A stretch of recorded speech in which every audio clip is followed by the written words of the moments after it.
नमस्कार, जय श्रीराम, जय गोमाता। हिंदू बांधवांनो, नागपूरमध्ये गोमातेसोबत इतकी भयंकर घटना घडलेली, ज्या घटनेचे व्हिडिओ फोटो पाहून तुमच्या डोळ्यामध्ये अश्रू येतील। मित्रांनो, नागपूरमध्ये गोमातेने भरलेलं 50 गोवंश असलेलं कंटेनर आणि ही गोवंशाने भरलेली गाडी नागपूरमधील कत्तलखान्यामध्ये जात असताना त्या गाडीचा टायरचा ब्लास्ट झाला।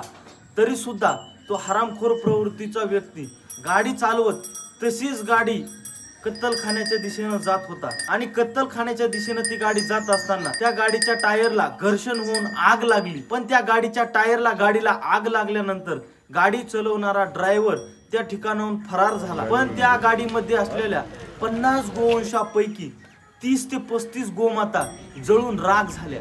काही गोवंश त्या ठिकाणी आसपासच्या परिसरातील लोकांनी वाचवले, त्यातील 7 गोवंशांचा जीव वाचला। पण मित्रांनो, 35 गोवंश जळून राख झाले। या घटनेचा व्हिडिओ तुम्ही स्क्रीनवर पाहू शकता। या संपूर्ण घटनेचा तपास नागपूरमधील प्रशासन करीतच आहे। पण मित्रांनो, सगळ्यात मोठी चिंतेची बाब ही आहे की नागपूरमध्ये बीजेपीचे सरकार असताना सुद्धा अशा प्रकारचा कत्तलखाना कसं काय सुरू आहे आणि नागपूरमध्ये गो तस्करी कशी काय सुरू आहे, ट्रॅफिक पोलीस काय करतायत, महाराष्ट्र प्रशासन काय करतंय। मित्रांनो, या घटनेला सर्वस्व जबाबदार नागपूरचं पोलीस प्रशासन आणि नागपूरमधील राजकारणी व्यक्ती आहेत, ज्यांच्यामुळे हे कत्तलखाने सुरू आहेत। मित्रांनो, या घडलेल्या संपूर्ण घटनेविषयी आपलं काय मत आहे हे कमेंट बॉक्स मध्ये नक्की सांगा। जय श्रीराम, जय गोमाता।